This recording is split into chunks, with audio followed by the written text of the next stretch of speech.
Entonces, pues adelante, los dejo con la palabra. Muchas gracias. Hola, muy buenas tardes. Sean todas y todos muy bienvenidos a este conversatorio. Les doy la más cordial bienvenida una vez más. Este conversatorio es titulado Análisis plural de la reforma político-electoral en México 2026. Ha sido organizado por el Colegio de Ciencias Políticas y Administración Público Autónomo de México, el cual tengo el honor de presidir, en colaboración y el apoyo de la Universidad Iberoamericana, desde donde se está transmitiendo a través de sus redes sociales. Agradecemos profundamente su presencia y aprovecharemos este espacio de reflexión académica para tener el encuentro con 4 especialistas que nos acompañan el día de hoy.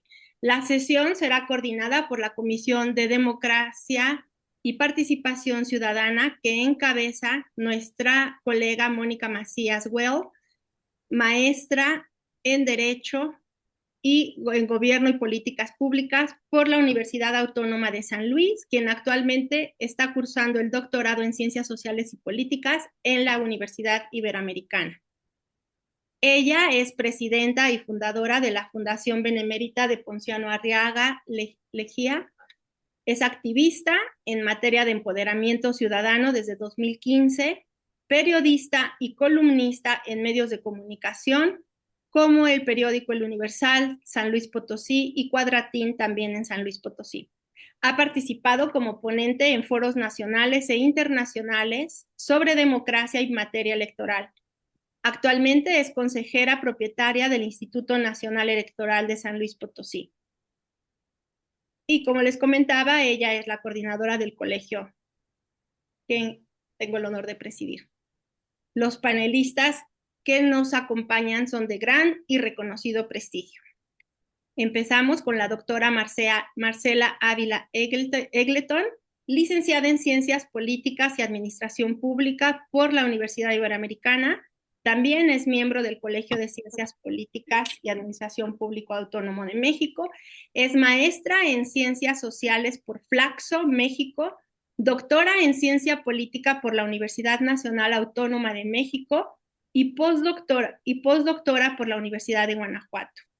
Es profesora investigadora de la Facultad de Ciencias Políticas y Sociales de la Universidad Autónoma de Querétaro, donde actualmente se desempeña como secretaria de internacionalización, especialista en comportamiento electoral, sistemas electorales y representación política. Es integrante del Sistema Nacional de Investigadores de nivel 1 y cuenta con una sólida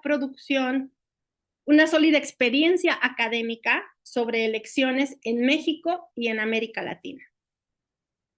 Otra mujer que nos acompaña aquí y tengo el honor de presentar a la doctora Lorena Vázquez Correa. Ella es profesora e investigadora del ITESO, adscrita al Departamento de Estudios Sociopolíticos y Jurídicos. Es doctora en Derecho por el Instituto de Investigaciones Jurídicas de la Universidad Nacional Autónoma de México y maestra en Estudios Sociales por la UAM, Universidad Autónoma Metropolitana. Desde 2025 es integrante del Sistema Nacional de Investigadoras e Investigadores. Durante una década fue investigadora en el Instituto Belisario Domínguez del Senado de la República, especialista en género y política. Es autora de obras sobre representación sustantiva de las mujeres y ha publicado en revistas académicas internacionales y medios como The Washington Post, Nexos y Animal Político. Tenemos a 2 grandes académicos también que nos acompañan. Ellos son el doctor Javier Rosiles Salas, doctor en Estudios Sociales por la Universidad Autónoma Metropolitana y licenciado en Ciencias Políticas por la Universidad Autónoma de México. Actualmente coordina la maestría en Gobierno y Políticas Públicas en la Universidad de Ciénega del Estado de Michoacán de Ocampo y es profesor en la UNAM. Es miembro del Sistema Nacional de Investigadores, especialista en partidos políticos y procesos electorales. Ha publicado estudios recientes sobre la dinámica electoral en Michoacán y la transformación del sistema de partidos en México. Finalmente, el doctor Enrique Gutiérrez Márquez es doctor en Ciencias Políticas y Sociales por la Universidad Nacional Autónoma de México.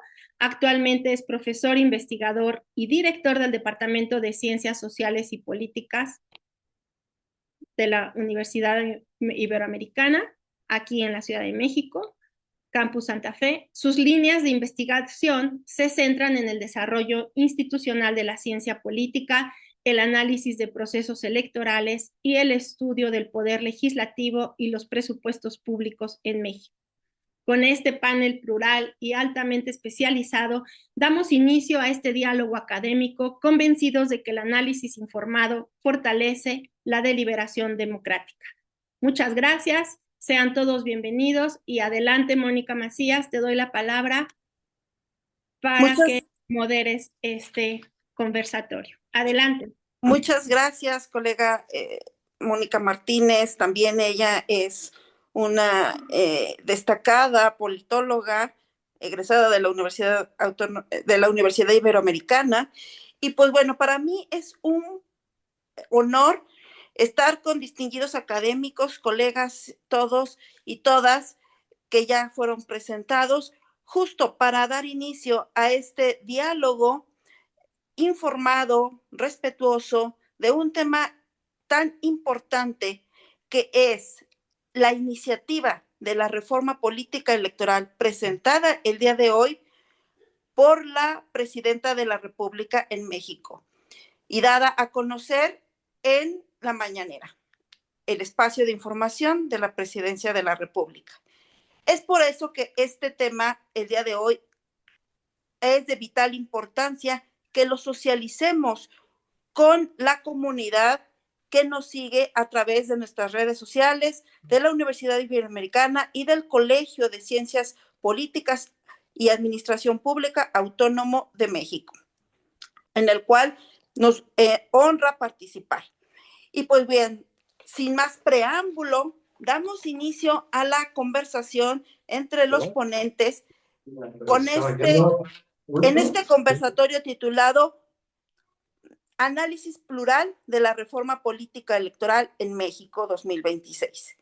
Para ello, les recuerdo a los ponentes que tienen cada uno de ustedes de 10 a 15 minutos para exponer sus apreciaciones acerca de este importante tema. Y yo les estaré avisando o les mandaré un mensaje cuando se empiece a agotar su término. Si me lo permiten, vamos a dar el uso de la voz primero a las mujeres, a la doctora Marcela Ávila Egleton y a la doctora Lorena Vázquez Correa, y después tendremos el gusto y el placer de escuchar al doctor Javier Rosiles Salas y al doctor Enrique Gutiérrez Márquez. Todos ellos con opiniones muy interesantes acerca de este tema. Entonces, damos inicio a la conversación y bueno, solamente como para detonar un poco el diálogo, sabemos que la reforma tiene muchos puntos cruciales que son importantes de comentar: la elección de la representación proporcional, la reducción del gasto, la fiscalización, el voto en el extranjero, los tiempos de radio y televisión, la inteligencia artificial, los cómputos distritales, los temas de la democracia participativa, del no nepotismo y de la no reelección. Y pues por ahí hay mucho debate en la opinión pública, si esto representa un avance democrático o un retroceso. Y nos gustaría con eso iniciar la conversación con ustedes. Muchas gracias y damos el uso de la voz a la doctora Marcela Ávila. Muchas gracias, Mónica. Un gusto estar aquí. Agradezco al colegio la invitación. Y bueno, pues sí, efectivamente la reforma se presentó hoy en la mañana, aunque habíamos tenido ya algo de información sobre por dónde iba. Evidentemente, los comentarios al respecto de algunos de los temas creo que pues los tendremos que hacer de manera cuidadosa en la medida en la que todavía no está el documento completo, pero a partir de lo que ya se ha expresado, creo que nos podemos dar una idea más o menos general. Y pues yo comenzaría diciendo que la propuesta de reforma electoral presentada hoy claramente toca el corazón de la democracia mexicana porque vulnera la existencia de un árbitro con capacidad real y también las reglas de representación que en este momento rigen al sistema electoral. En esta presentación yo me voy a centrar básicamente en tres ideas. Primero, el costo de nuestra democracia no es tan alto como nos los han hecho ver, sobre todo si lo ponemos en proporción. En segundo lugar, que el recorte propuesto a las autoridades electorales debilita la integridad electoral. Y en tercer lugar, que los cambios en la elección, particularmente de las diputaciones federales, desbalancean el sistema electoral mixto y erosionan la compensación que en este momento corrige la desproporcionalidad. Eh, como ya mencionó Mónica, evidentemente la iniciativa mezcla muchos temas.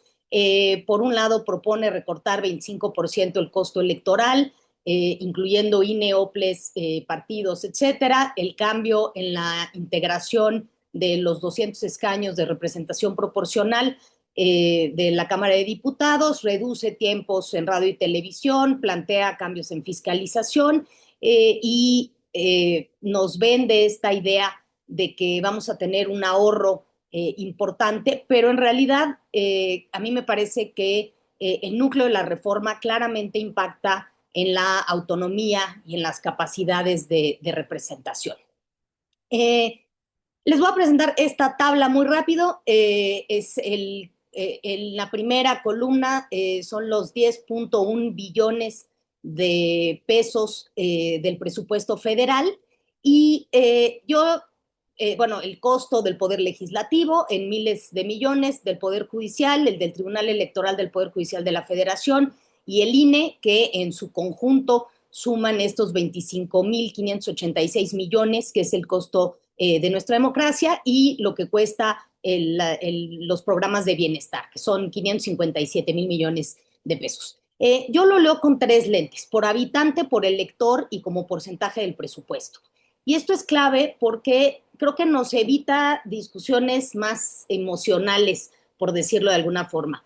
Un monto grande en pesos, por supuesto que 21,000 millones de pesos es muchísimo dinero, pero es pequeño frente al tamaño del Estado.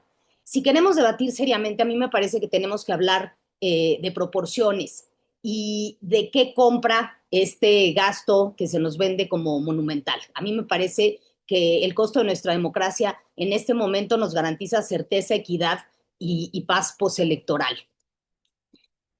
Y voy a hacerlo un poquito más preciso. ¿Por qué no es caro? 192 pesos por habitante es más o menos lo que nos cuesta si tomamos el dato del número de los 133.4 millones de mexicanos. Solo es el 0.25% del presupuesto federal, es decir, 25 centavos de cada 100 pesos del presupuesto lo destinamos a democracia. En esta métrica, a mí me parece que no hay sustento para decir que nuestra democracia o el costo de las elecciones desangra al Estado. Creo que si alguien quiere eficiencia, habría que discutir la focalización de programas sociales, o se pueden discutir muchos otros temas, pero no recortes que comprometen la integridad. La democracia es barata, lo que es caro es la desconfianza. Y claramente en este país nos han vendido el discurso de que es muy cara la democracia, incluso la presidenta ha dicho que es la más cara del mundo. Y por supuesto que podemos o no estar de acuerdo con que parte de nuestros impuestos se vaya a los partidos políticos, lo cual además tiene muchas otras implicaciones. Pero a mí me parece que 192 pesos o 25 centavos por cada 100 no es un costo desorbitante. En cuanto al tema del INE, no, prácticamente el recorte lineal del 25% a mí sí me parece sumamente riesgoso porque pega directo en el padrón electoral, en la operación territorial, en la fiscalización, en la defensa jurídica y al mismo tiempo es una reforma que nos ofrece o nos promete más fiscalización y eso es claramente contradictorio. Fiscalizar mejor requiere más auditorías, más tecnología, mayor verificación y no menos. Si recortas, lo que ocurre típicamente es una fiscalización más lenta o más selectiva. El nivel de fiscalización que en este momento se tiene no se va a poder tener con un recorte del 25%. En democracia, a mí me parece que debilitar al árbitro beneficia a quien ya tiene ventaja organizativa y a quien ya tiene recursos. Y en México lo sabemos muy bien porque durante décadas quien no se destinaba un presupuesto importante al financiamiento público de los partidos ni a la democracia y quien llevaba la delantera era el partido que podía echar mano del presupuesto público de manera ilegal y sin ninguna restricción. Creo que, bueno, como mencionaba, es una gran contradicción decir que más fiscalización se va a poder llevar a cabo con menos músculo y no podemos prometer más control debilitando a quien lleva el control. En cuanto al tema de la representación proporcional, y me parece que aquí hay uno de los grandes problemas de esta iniciativa de reforma, el modelo electoral mexicano está integrado por un esquema de 300 diputados de mayoría relativa que se eligen en circunscripciones uninominales y 200 de representación proporcional en circunscripciones plurinominales, y existe justamente para compensar la desproporción o la desproporcionalidad, es decir, el sesgo que hay entre el porcentaje de votos que tiene un partido y el porcentaje de escaños que obtiene en términos de representación. Cuando nosotros elegimos por mayoría relativa en distritos uninominales, como es el caso de México, tenemos una clara representación territorial y además hay un esquema más o menos eficiente de rendición de cuentas, en tanto sabemos quién es nuestra o nuestro diputado, quién es la persona representante porque la elegimos de manera directa. Por su parte, los problemas que tienen los esquemas de representación por mayoría tienen que ver con que son juegos suma cero, es decir, si dos partidos contienden y uno se lleva el 51% de los votos y el otro el 49%, el que se lleva el 49% de los votos no obtiene nada de representación. Y para eso existen los sistemas de representación proporcional, justamente para compensar esa desproporción. Y nuestro sistema electoral está construido de tal suerte que cuando nosotros elegimos diputaciones de mayoría relativa, en automático apoyamos a determinado partido y el porcentaje de votos que obtiene ese partido se traduce en escaños de representación proporcional a través de listas, que es también uno de los grandes críticas que ha tenido el sistema en los últimos años, en la medida en la que los liderazgos de los partidos son quienes disponen de esas listas, quienes ordenan en qué lugar van cada una de las personas candidatas, y por supuesto que esto puede representar que solamente se apoye a quienes los liderazgos de los partidos quieren, pero eso es un problema del sistema de partidos, no del sistema electoral. Es un problema de falta de democracia al interior de los partidos y es a quienes deberíamos de estarles exigiendo que se democraticen, pero el sistema electoral en sí mismo no es el culpable de tener a los alitos o a los marquitos en los primeros lugares de las listas de representación proporcional. Ahora, ¿qué pasa con esta reforma? Hasta donde tenemos entendido, la reforma conserva los 200 escaños de representación proporcional, pero modifica su lógica. Dejaría 97 curules para candidatas y candidatos no ganadores con mejores resultados. ¿Qué quiere decir? Que estos 97 curules, en vez de asignarse en función de la proporción de votos que obtienen los partidos, se asignarían a la primera minoría. Esto a lo mejor de entrada nos puede resultar no tan malo, es el esquema que se utiliza también en el Senado de la República. El problema o los problemas que yo veo son fundamentalmente dos. El primero es que rompe la proporcionalidad, es decir, no podemos tener escaños de representación proporcional que se repartan por vías no proporcionales. Entonces, este ejercicio o esta parte que cubre los escaños de representación proporcional de compensar la desproporcionalidad se nos caen en la medida en la que se asigna estos 97 curules a la primera minoría. Y el segundo problema, que es más político, tiene que ver con que Morena, en los distritos en los que no es primer lugar, es segundo. Entonces, estos 97 curules no van a llegar a compensar y a dar representación a las diferentes fuerzas políticas, sino que en aquellos 300 distritos en los que Morena no ganó, muy probablemente obtengan estos 97 curules. Entonces, estamos prácticamente garantizando que Morena se mantenga con la mayoría calificada de la Cámara de Diputados. Es probable que ni siquiera vaya a necesitar a sus aliados con estas reglas y por eso es que no lo están aceptando. En segundo lugar, están los 95 que se distribuirán por circunscripción o partido. No es claro en el documento que se compartió hoy, pero lo que parece que estará sucediendo es que estos 95 se van a repartir en una sola circunscripción nacional en listas abiertas. ¿Qué quiere decir una lista abierta? Que están los nombres o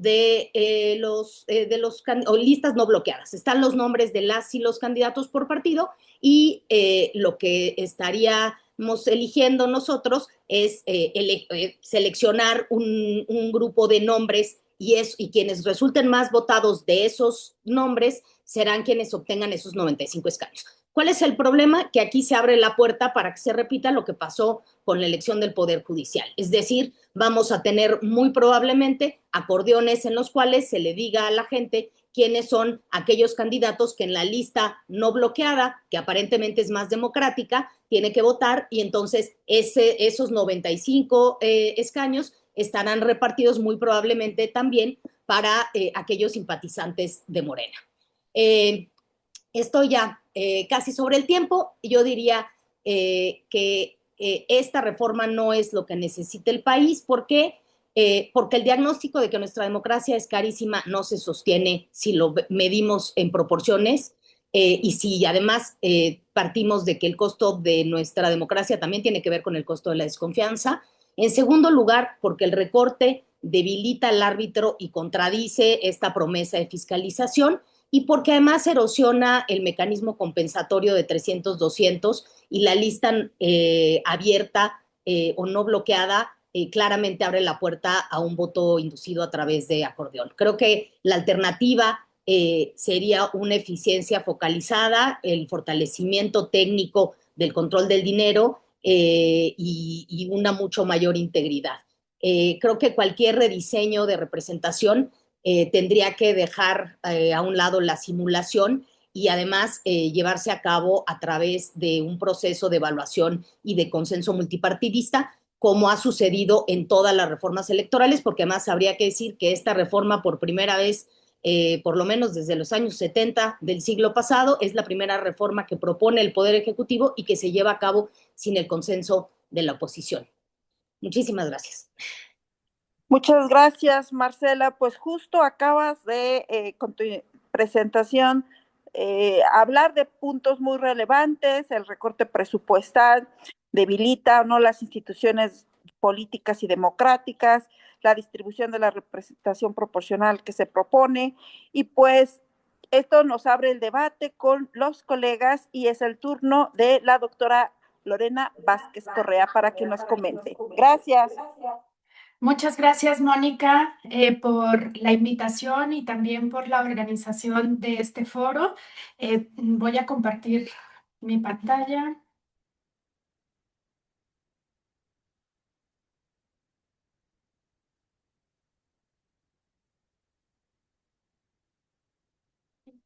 Bueno, pues me da gusto seguir después de la doctora Marcela porque pues justamente ya nos dio un panorama sobre esta iniciativa de Claudia Sheinbaum y a lo que ella expuso voy a agregar algunos otros elementos, como por ejemplo el tema de acciones afirmativas para grupos en situación de vulnerabilidad, que también viene un elemento considerado en la reforma de la presidenta. en la iniciativa, perdón, pendientes legislativos en materia de paridad y los efectos o repercusiones de la iniciativa sobre pues la integración del Congreso, ¿no? Relacionados con el género. También voy a mencionar algunos elementos de financiamiento a partidos y mencionar qué hay respecto de la agenda de las mujeres en esta materia.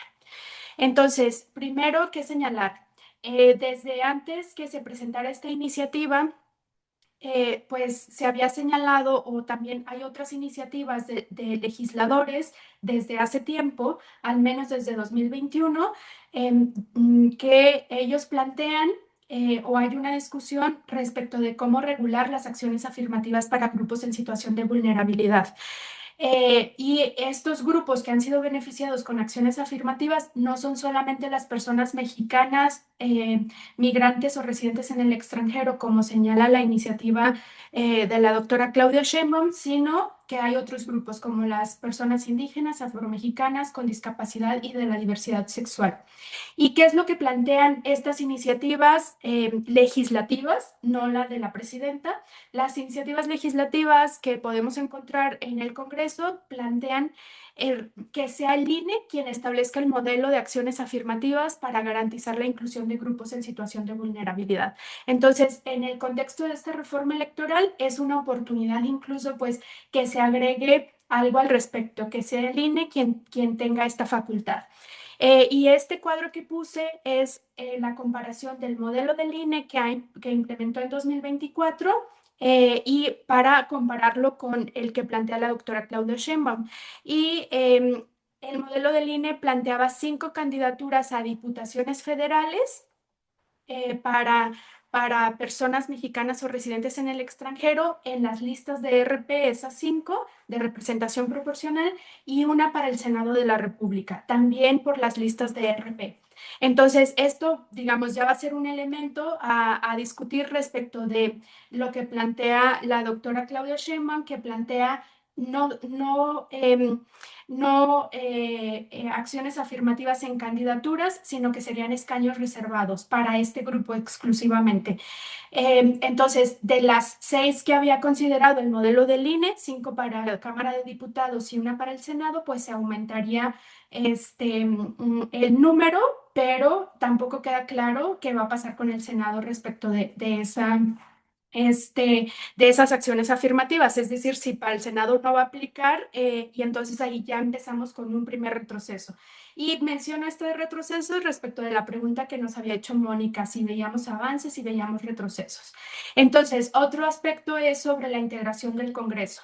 Y relacionado con paridad. En materia de paridad de género, para el Senado se tenía desde la elección del 24, del 24 para el Senado, que la primera fórmula que integra la lista de candidaturas de cada partido o coalición de cada entidad federativa deberá de ser de género distinto a la segunda. Esto para las candidaturas de mayoría relativa. Entonces, en la iniciativa o lo que se conoció hoy no queda explícito si esto se va a mantener, y entonces desde un punto de vista de género sería importante que lo tengamos en el radar. Para mayoría relativa se tiene que garantizar que las listas sean alternadas de cada entidad federativa. Que sea de género distinto, y de esas 32 listas, al menos la mitad que esté encabezada por mujeres. Esto se conoce como paridad horizontal y es la manera que se ha encontrado para garantizar que la primera minoría también va a ser paritaria. Solamente así, encabezando o garantizando que las mujeres encabecen al menos la mitad de las listas, solamente así se garantiza la paridad en las primeras minorías. Entonces, esto es una experiencia o va a ser un elemento bastante relevante. ¿Y por qué? Porque si para el Senado quitas las listas de RP, entonces lo que tienes es que eliminas una herramienta para que se había consolidado desde 2021 y en 2024 la representación proporcional había sido la herramienta para garantizar la paridad en la integración. Y esto se los puedo mostrar empíricamente. Les puse la elección en esa diapositiva, ven la elección del Senado en 2024, donde en la primera asignación de escaños las mujeres habían tenido 63 escaños pues en esa primera asignación, ¿no? Ya incluía mayoría relativa y representación proporcional, pero en esa primera asignación eran 63. Y entonces, como se debe cumplir paridad en integración por jurisprudencia de la Suprema Corte y ya después del Tribunal Electoral, pero en principio de la Suprema Corte, entonces se tiene que hacer ajuste y ese ajuste se hace moviendo las listas de representación proporcional y lo hace la autoridad electoral, en este caso la federal, pero también las locales. Y entonces el ajuste para el Senado fue a Movimiento Ciudadano. Entonces se hace el ajuste para que en vez de dar a Movimiento Ciudadano un escaño para hombres, se corrige y se da un escaño para mujeres. Entonces así fue como llegó la senadora Amalia Dolores García Medina con este ajuste de las listas RP. Entonces, si tú para el Senado eliminas la RP, te deshaces de esta herramienta para garantizar paridad en integración. Y eso, desde el punto de vista de género, ya es un retroceso. Y la otra es que eliminas la profesionalización de legisladores, es decir, las personas que lleguen al Congreso, pues van a ser personas que en efecto ganan elecciones, pero no necesariamente van a tener esa profesionalización que se tenía con los legisladores de RP. Incluso más adelante, cuando hablemos de reelección, les voy a dar nombres de las personas que se reeligieron y van a ver cómo, pues sí hay una relación con esa profesionalización y también con el género, de hecho. Entonces, para la Cámara de Diputados. Lo anterior fue para el Senado, para la Cámara de Diputados. También en la Cámara de Diputados se hizo ajuste en las listas de RP. En la primera asignación, las mujeres habían tenido 249 curules y se hace un ajuste para que tengan 250. Y 250 es la paridad. Entonces, para que haya paridad en el resultado, se mueven las listas de representación proporcional. En el caso de la Cámara de Diputados, el ajuste se le hizo al PRI. Y entonces, respecto de lo que propone la presidenta, pues primero, yo coincido con la doctora Marcela que los 97, para empezar, eso no es RP. Sigue siendo mayoría relativa, aunque sea primera minoría, que es como la conocemos en el Senado también, ¿no? Pero se consideran pues de mayoría relativa porque son los que perdieron, los mejores perdedores de la elección. Entonces tienen que ser los mejores perdedores de mayoría relativa. Igual que en el Senado. Entonces van a ser 97. Entonces tendríamos 397 curules de mayoría relativa, pues no 300 como se planteaba, ¿no? Pero serían 397. Y la siguiente, la de 95 de RP. Dice, justo ya explicó la doctora Marcela, elegiríamos solamente a un hombre y a una mujer. Entonces parece que serían las listas más parecidas a las que hubo en la elección del Poder Judicial. Y claro, si aquí a mí no me quedó claro si era una circunscripción nacional o eran 5 circunscripciones y entonces serían 19 por cada circunscripción. Ahí no me quedó claro, pero la pregunta que planteo aquí es si se abre la posibilidad para garantizar la paridad en la integración. Me parece que no se abre esa posibilidad, entonces en ese sentido podría ser también un retroceso por esta lista cerrada no bloqueada. Y finalmente, pues relacionado con lo de acciones afirmativas, que hay 8 escaños reservados para migrantes mexicanas, personas mexicanas residentes en el extranjero. Entonces, pues son escaños reservados, no es acciones afirmativas en candidaturas. Me voy un poquito más rápido porque todavía son varios temas sobre financiamiento a partidos. Actualmente es el 3% del financiamiento ordinario para capacitación, promoción, desarrollo de liderazgo político de las mujeres. Pues es una oportunidad la reforma para que se descongele el dictamen que ya aprobó la Cámara de Diputados en febrero de 2022, donde aumentó de 3 a 10% ese financiamiento ordinario para capacitación de las mujeres. Entonces, es una oportunidad para que se descongele en el Senado. Y la otra es también el Instituto Nacional Electoral ha hecho como acción afirmativa que se garantice al menos 50% del financiamiento público del partido de campañas para precampañas y campañas políticas para mujeres. Es decir, que en esta discusión de financiamiento pues quede ya no solamente en acción afirmativa del INE, sino que suba pues, a la Constitución o a las leyes secundarias, que suba que pues esta garantía de al menos 50% de financiamiento para precampañas y campañas que sean para mujeres.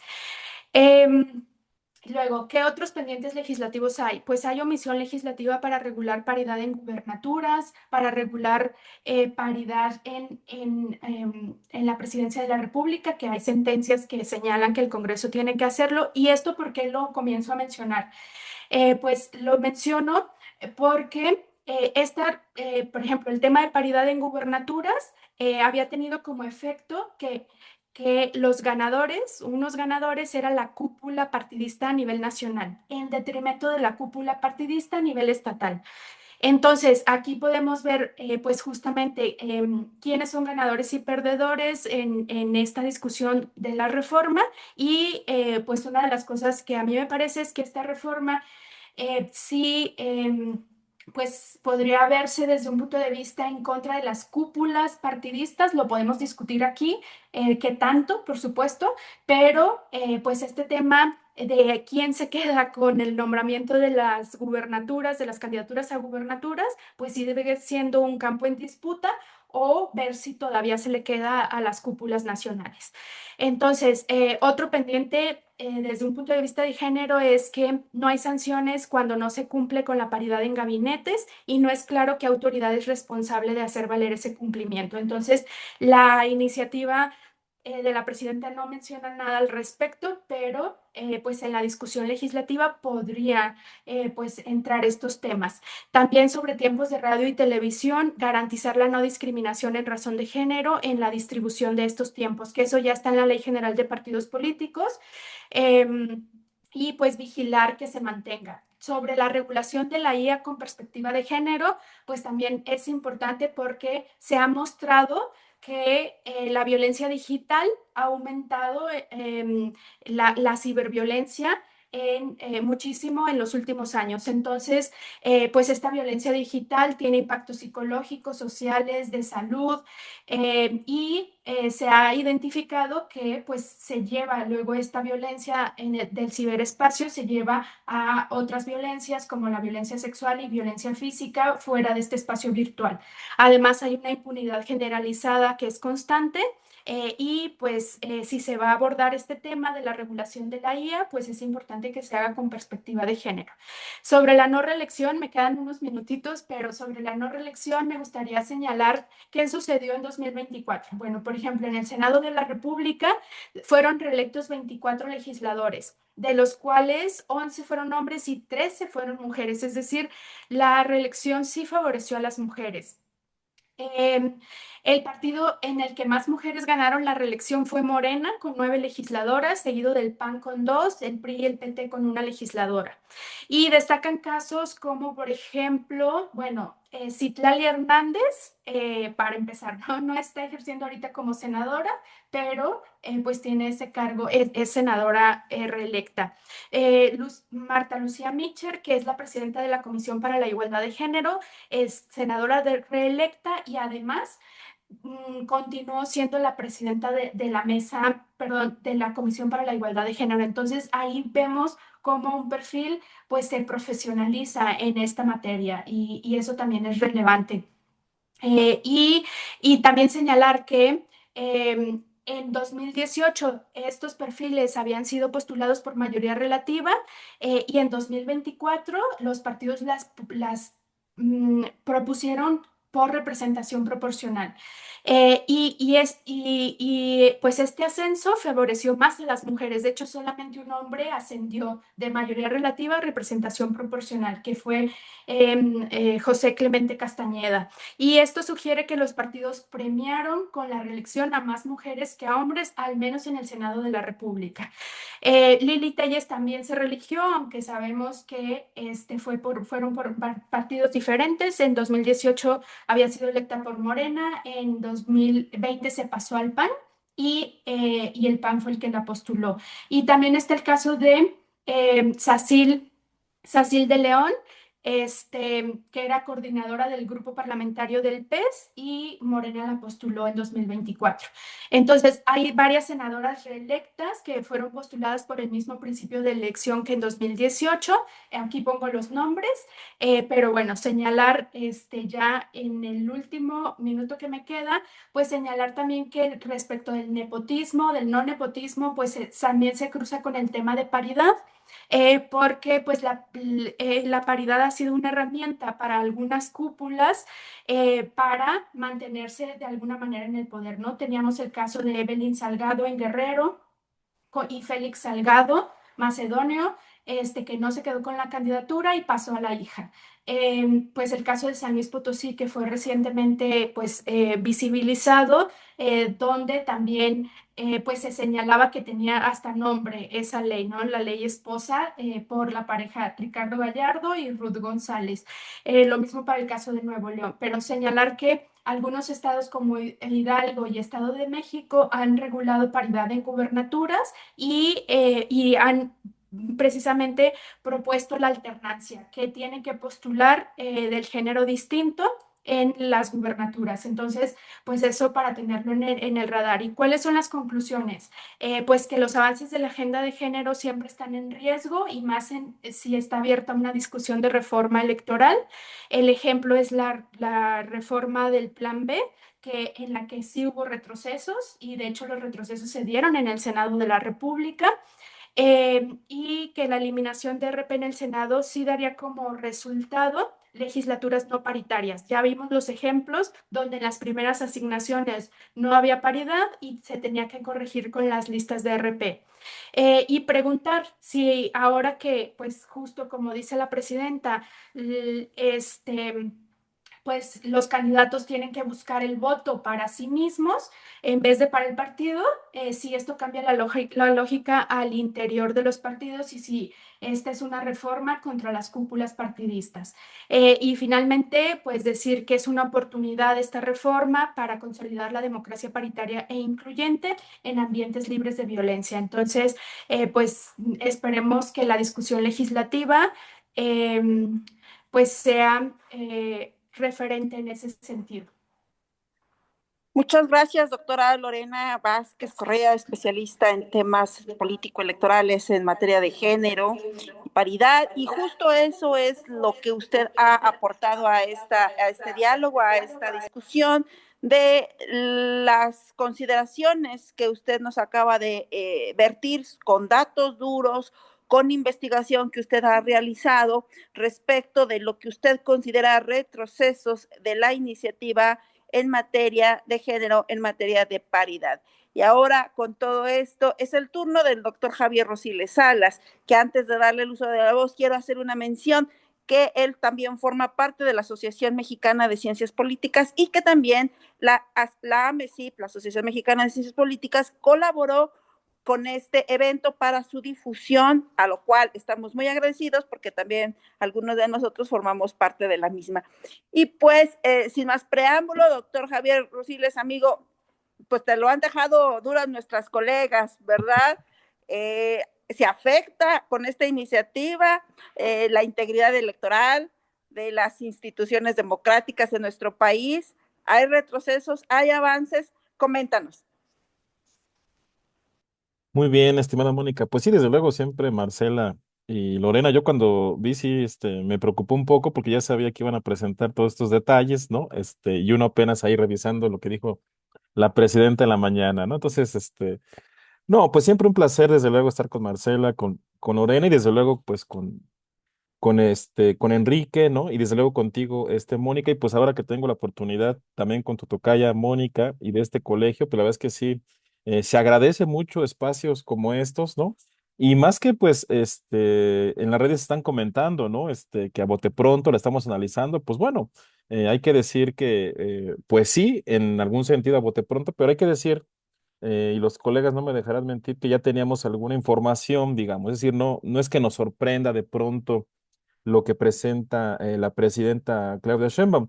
De hecho, hay que decir que lo que presenta hoy, pues no es propiamente la iniciativa, ¿no? La va a presentar el día lunes y hay varios detalles ahí que, como ya también señalaban las colegas, especialmente Lorena, pues hay cosas que no quedan muy claras, digamos, ¿no?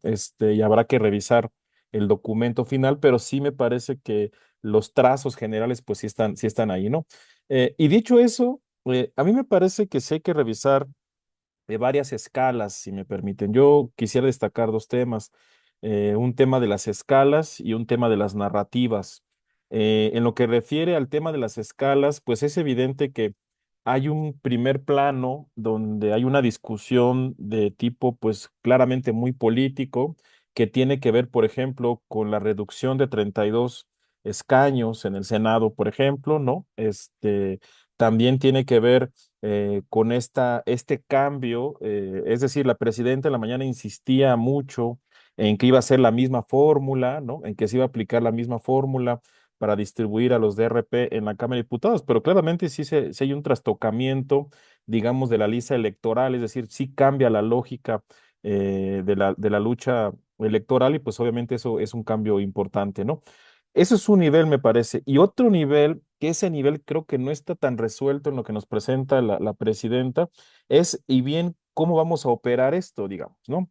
Es decir, a mí, y lanzo mi primer cuestionamiento, digamos, es, a mí sí me preocupa un poco que por un lado se le están cargando una serie de actividades, es decir, en este primer plano al que yo me refería, eso se tiene que operacionalizar, digamos, en la práctica, es decir, alguien tiene que hacerse cargo de contabilizar esos votos, de establecer esas listas que mencionaba bien Marcela, ¿no?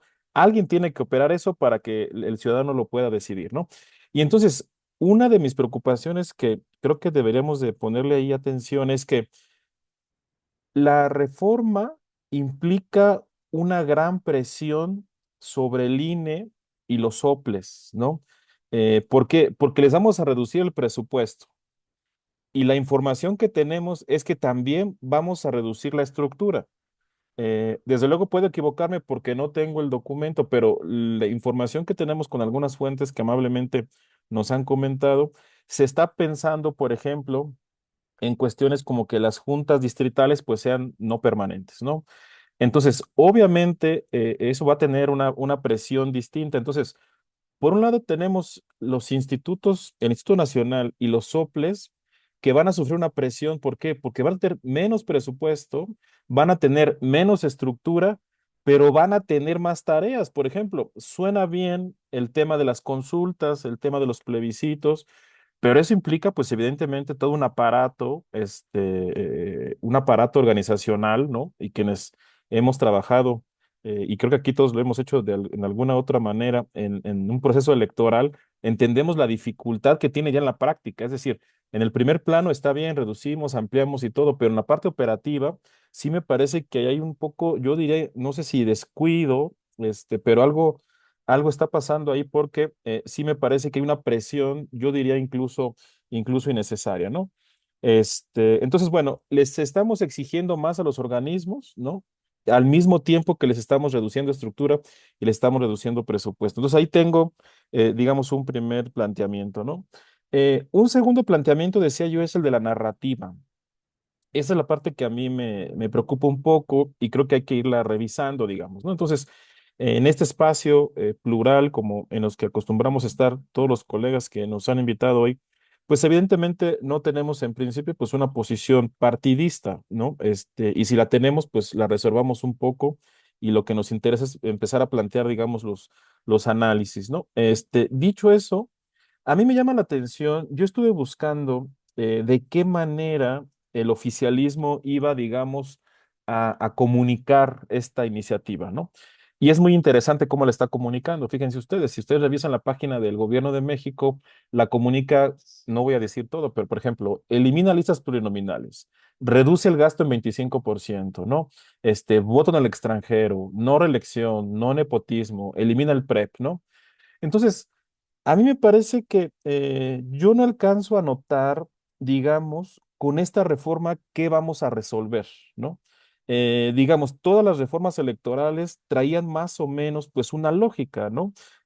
Hay esta situación, me remito al caso más claro, que es el de 1976, ¿cierto? O sea, José López Portillo va solo a la elección, no hay oposición, incluso la oposición pues no presenta candidaturas, los partidos satélites lo apoyan y alguien dice, bueno, pues algo está mal aquí porque se supone que somos una democracia, al menos en fachada, y pues no tenemos oposición, ¿no?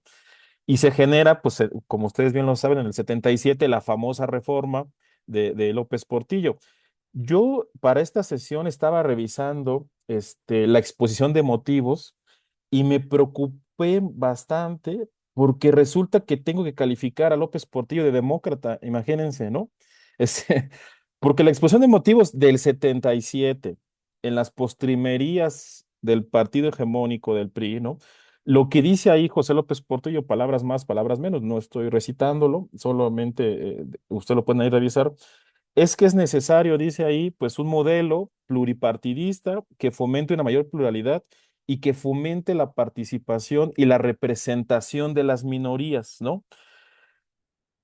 O sea, en el 77. Y entonces ahora me pareció ese discurso incluso más democrático, con todo respeto, que algunos elementos que presenta esta reforma, porque yo no alcanzo a ver, digamos, qué es lo que vamos a resolver con esta reforma. Es probable que sea una deficiencia mía que no lo alcanzo a ver y quizá lo podemos aquí discutir, pero yo en principio no alcanzo a ver qué resuelve y yo más bien lo que creo es que complica, ¿no? Porque, insisto, hay más tareas para la autoridad electoral con menos recursos y yo no alcanzo a ver entonces qué resuelve.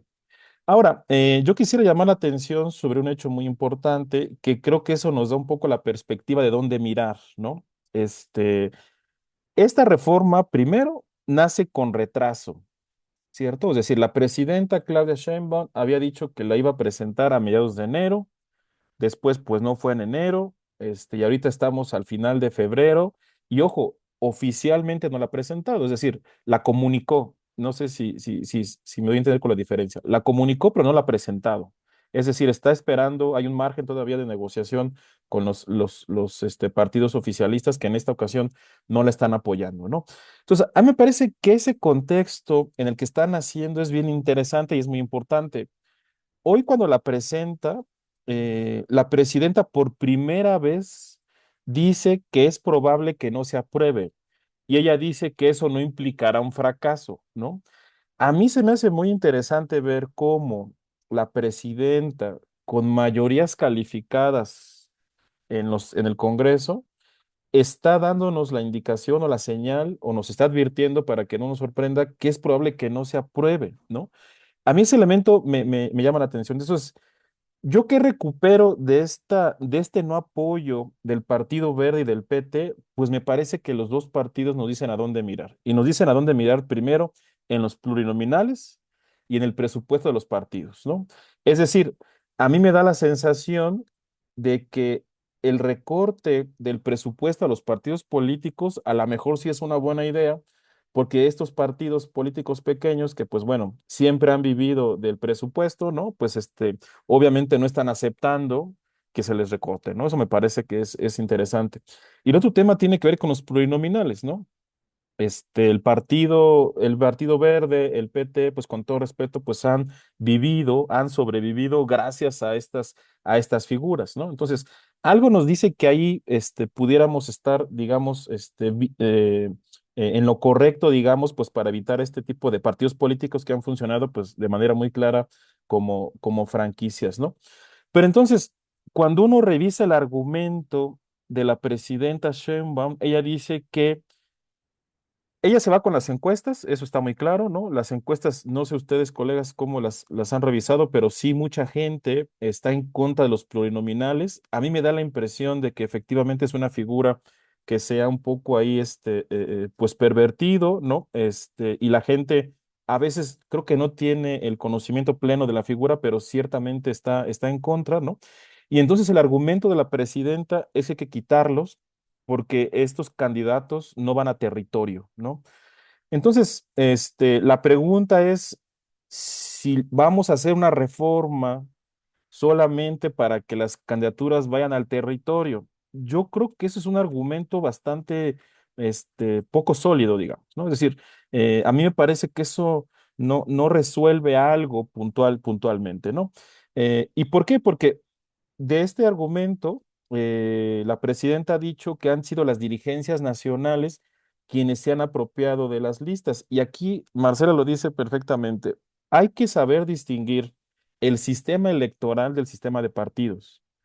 Entonces, a ver, que las dirigencias nacionales decidan qué candidaturas van, yo sé que puede sonar extraño, pero yo no le veo el problema, digamos, ¿no? Es decir, pues se supone que hay un partido que toma decisiones internas y que propone una dirigencia nacional.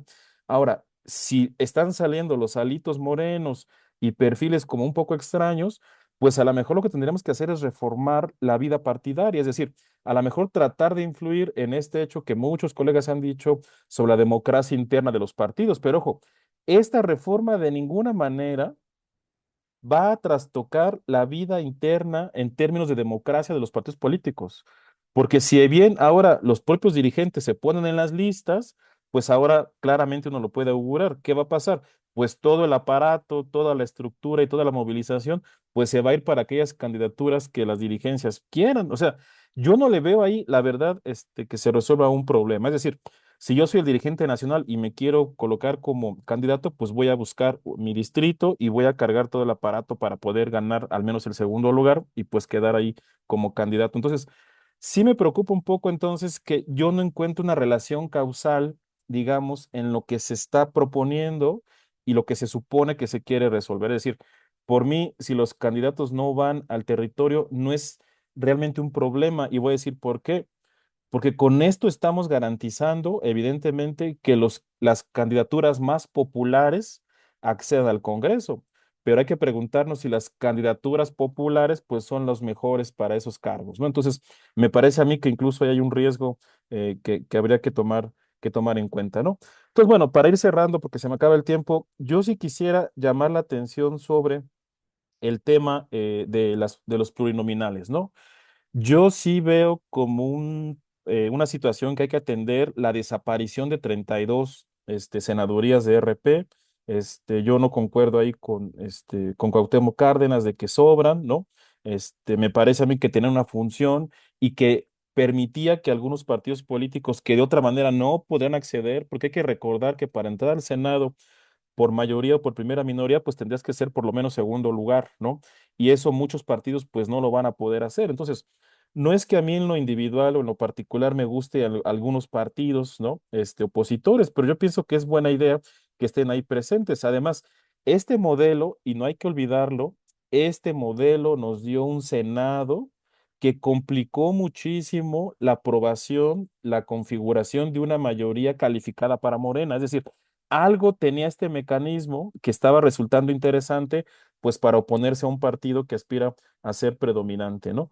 Y sin embargo, pues bueno, evidentemente al eliminar esta figura, pues se va a trastocar ese funcionamiento, ¿no? Y ahora, pues finalmente, para ir cerrando, el tema del voto en el extranjero, yo quisiera cerrar con esto, con el tema de la narrativa.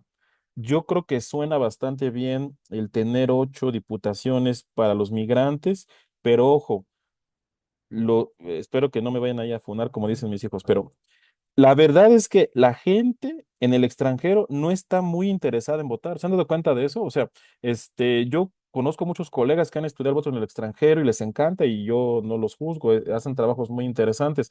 Pero cuando veo las cifras, son 100,000, 200,000, entonces yo creo que sí hay que plantearnos, digamos, insisto, si vamos a dar el voto en extranjero, no tengo ningún problema, pero me parece que no hay un problema identificado y que esto le va a dar solución, ¿no? Evidentemente, pues yo les hablo desde Michoacán, claramente la población migrante es muy importante, pero me parece a mí que no se entiende la lógica migrante, ¿no? Me parece que hay que estar en estados como este para entender esta lógica y entender que a la gente la verdad es que no le interesa mucho el contar con un diputado en un territorio en el cual ya no está viviendo, ¿no? Y además con las condiciones, pues basta ver el ICE en Estados Unidos para entender por qué la gente regularmente no sale a votar y no se manifiesta con esa manera, con ese mecanismo, digamos, ¿no? Entonces, bueno, pues yo, ya para cerrar, digamos, mis conclusiones serían estas, ¿no? Ojo a la narrativa, digamos, que se está implementando desde el gobierno federal. Me parece a mí que la narrativa es más importante que la parte técnica y eso creo que sí debería de preocuparnos porque ciertamente se le da, digamos, respuesta a estas solicitudes, digamos, que se ven en las encuestas de que no haya plurinominales, de que no se gaste mucho en la democracia. Pero en términos de operar todo esto ya en la parte real, me parece a mí que sí es insisto, hay varios desafíos ahí, que hay cosas que, digamos, son riesgos, ¿no? Y ya finalmente, pues, el tema de los conteos, ¿no? Al eliminar el PREP, pues suena bastante bien, pero pues quienes hemos trabajado, digamos, en los conteos de votos, pues yo los quiero ver el domingo en la noche, pues haciendo el conteo distrital, ¿no? O sea, me parece que esta parte de la operación, en estos dos niveles que yo había planteado, pues sí tenemos ahí una problemática, pues bastante importante, ¿no? En fin, yo nada más cerraría diciendo que esperemos el lunes, porque ojo, todavía no tenemos claro cómo viene el tema del INE y cómo viene el tema de los soples, ¿no? Habrá que establecer ahí muchos datos, por ejemplo, si los soples se mantienen, que es lo que parece, si los consejeros se quedan, el INE parece que se van a quedar las consejerías en sus cargos, en los soples parece que se irían todos, entonces, en fin, tenemos ahí información todavía que recuperar, pero por lo pronto creo que ya se pueden hacer los primeros trazos y pues me parece que sí hay algunos riesgos que ojalá no se den, pero me parece que se puede prever varias complicaciones en los procesos electorales siguientes de aprobarse esta reforma, que insisto, me parece que esta ventana que abre la presidenta nos da ahí una ventana, un margen de que a lo mejor incluso pues pudiera no aprobarse, pero bueno, ya eso habrá que ver en los próximos días y semanas, ¿no? Muchas gracias. Muchas gracias, doctor Javier Rosiles. Siempre es un gusto y placer escuchar tus comentarios y análisis políticos. Y pues ahora es el turno del doctor Enrique Gutiérrez Márquez. Y quiero destacar que él, además de ser un brillante académico e investigador en diferentes universidades, también ha, ha sido consejero electoral del Consejo Local del INE en Ciudad de México. Y justo como lo refiere los ponentes que anteceden, esta es la iniciativa que acaba de presentar la presidenta de la República. Todavía falta el debate y la discusión legislativa. Sin embargo, esta iniciativa surgió con otro debate, toda vez que también se abrió el diálogo en parlamentos abiertos por especialistas para poder presentar esta iniciativa. Y quiero destacar que el doctor Enrique Gutiérrez Márquez, que continúa su exposición, él participó en esos diálogos abiertos que se organizaron desde el gobierno para poder escuchar a especialistas sus opiniones respecto de estas iniciativas de reforma. Entonces, pues es muy interesante que ahorita lo tengamos aquí con esa experiencia, porque desde la academia también a veces hay que ser activistas y pues bueno, ya no digo más, escuchamos al doctor Enrique Gutiérrez Márquez.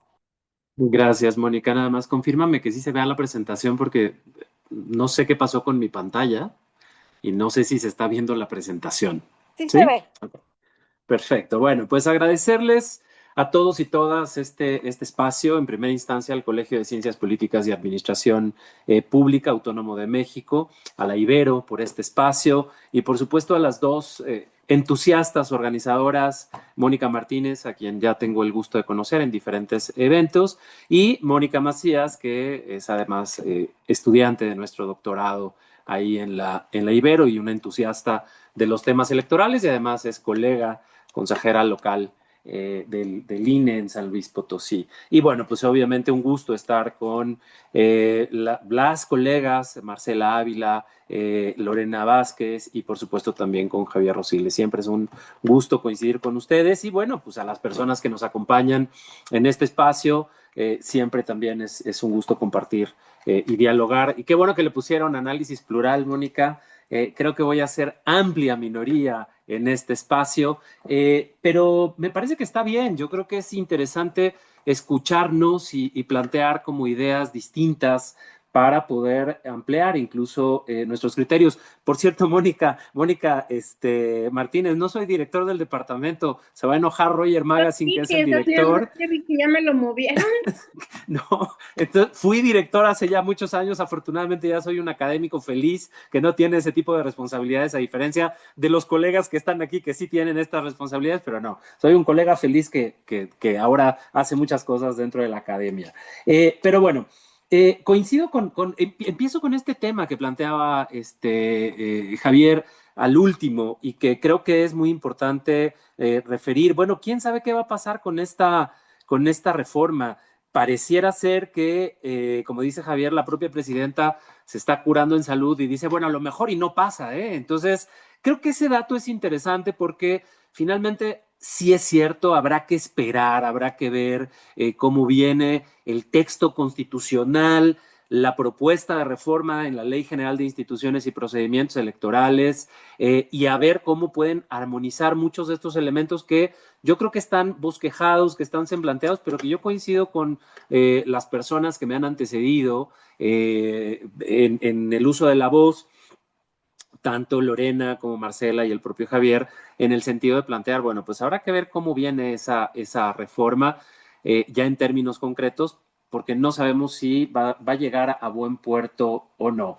Hechas estas aclaraciones, me parece interesante justo entrar con un tema en términos generales, en donde, a ver, yo creo que sí es importante plantearnos algunos horizontes y algunas discusiones sobre la democracia en términos amplios. A mí me gusta ir como de la teoría a la cuestión concreta. Y yo creo que sí están pasando cosas en el mundo que están modificando los marcos democráticos y que están haciendo que las democracias, incluso en algunos países que se asumen como desarrollados, se empiecen a plantear mecanismos, procesos, alcances, ideas de las instituciones, marcos que puedan regular y constreñir a presidencias de la República que se van sobre las propias instituciones, figuras presidenciales que digan que su marco de referencia no es la ley ni nacional ni internacional, sino su propia moral, y me refiero al caso de Estados Unidos, no a ninguna república bananera en ningún país hipotético, para que no se sienta ningún país, por supuesto, aludido.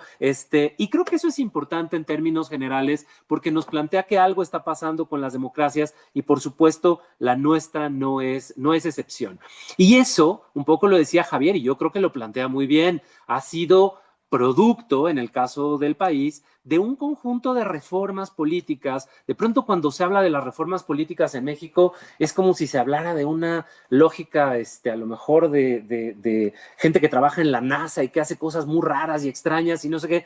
Pero lo que es cierto es que hemos tenido reformas políticas y reformas político-electorales, ya lo decían las y los colegas, desde 1977, casi cada sexenio ha habido una de mayor o de menor envergadura hasta que llegamos a la reforma del 2014, que de alguna manera, desde mi muy particular punto de vista, sí es un marco de referencia que no podemos obviar y que no podemos pasar de largo. Una de las premisas importantes de la reforma del 2014, y así estuvo planteado digamos, en el Pacto por México, que no fue dentro del trabajo legislativo, sino que fue en un acuerdo en el Castillo de Chapultepec, impulsado por el presidente de la República, en donde se negoció, algunos dicen, a mí no me consta, algunos dicen que cosas extralegislativas. Y una de las cosas que se planteaba era precisamente reducir los costos electorales y conseguir una mayor transparencia y certidumbre en los procesos electorales. A lo mejor ustedes no me creen a mí porque van a decir, bueno, pero pues él está hablando quién sabe desde dónde. Pero afortunadamente, fíjense, en un evento en el que coincidí con el exsecretario ejecutivo del INE, que fue por muchos años secretario ejecutivo, logré en un diálogo que sostuvimos ahí, que reconociera que en efecto la reforma del 2014 es en este momento de verdad un desastre en muchos sentidos, porque se hizo con premura legislativa, generó vacíos muy importantes, no se consolidó un sistema nacional electoral, es una mentira enorme decir que hay un sistema nacional electoral el día de hoy, no se consolidó una democracia en el espacio subnacional, el INE sí centralizó funciones, atrayendo incluso elecciones, o con el tema de la fiscalización, que es muy complicado, o generando incluso, obviamente, los propios nombramientos de los titulares de los famosos soples. Y los altos costos sí están presentes. Y yo les sumaría el propio modelo de participación ciudadana en términos de la instalación de casillas, y ahí están los datos. A mí me tocó ser consejero electoral local en varias elecciones. En la Ciudad de México, para la conformación de las casillas, se sufre, y se sufre bastante porque el modelo, a pesar de la casilla única, tiene ya muchos huecos por todos lados, porque la ciudadanía está muy cansada en muchos sentidos de participar en los procesos electorales. Entonces, eso ha derivado, por ejemplo, en algunos temas de cuellos de botella, además, algunos creemos de exceso en las atribuciones del Consejo General del INE, de cuellos de botella administrativos, ojo, de duplicidad estructural del INE, no de funciones, porque las funciones están bien establecidas en el marco y en el mandato constitucional, pero sí de duplicidad estructural entre INE y OPLES, un débil servicio profesional en las entidades federativas, porque lo que sí es cierto es que no tiene nada que ver el servicio profesional y la estructura de los OPLES a nivel federal, del INE a nivel federal, con los OPLES y la estructura a nivel estatal. Una coordinación deficiente, y por ahí hay estudios de la propia unidad de vinculación con los OPLES que plantea cómo algunos OPLES traen incluso problemas presupuestales muy serios por esta doble dimensión en donde son nombrados por el INE, pero su presupuesto depende de los gobernadores y de los congresos locales, etcétera, etcétera. Entonces, ese marco es importante. ¿Por qué? Porque en efecto, ahí, por ejemplo, no coincido con la doctora Marcela. Yo también traigo, ahora sí que como diría el clásico, yo tengo otros datos. Me parece interesante plantearnos cómo, a ver, si decimos que el sistema electoral mexicano es caro, yo no me voy a meter a discutir si es el más caro o no es el más caro. Pero lo que sí es cierto es que desde mi punto de vista y con los elementos técnicos que tengo a mi alcance, sí me parece un sistema electoral caro. Es decir, pensar en cómo se organizan elecciones en otros países en donde no hay ni un instituto con las características del INE, ni toda la infraestructura, ni boletas electorales que parecen billetes de una alta denominación con 20 y tantas medidas de seguridad, me parece que sí plantea un sistema electoral caro. Esta es la corrida presupuestal desde el 2010 hasta el 2025, en donde vemos los picos, evidentemente, cuando hay elecciones federales, cuando hay elecciones intermedias, cuando no hay elecciones, y hay, por supuesto, una variación importante, pero digamos que 32 mil millones de pesos me parece que ya es una cifra interesante. Y comparado con otras instancias a nivel federal, por ejemplo, el Poder Legislativo o la Suprema Corte, porque ahí hay que analizar, es decir, una cosa es lo que gasta,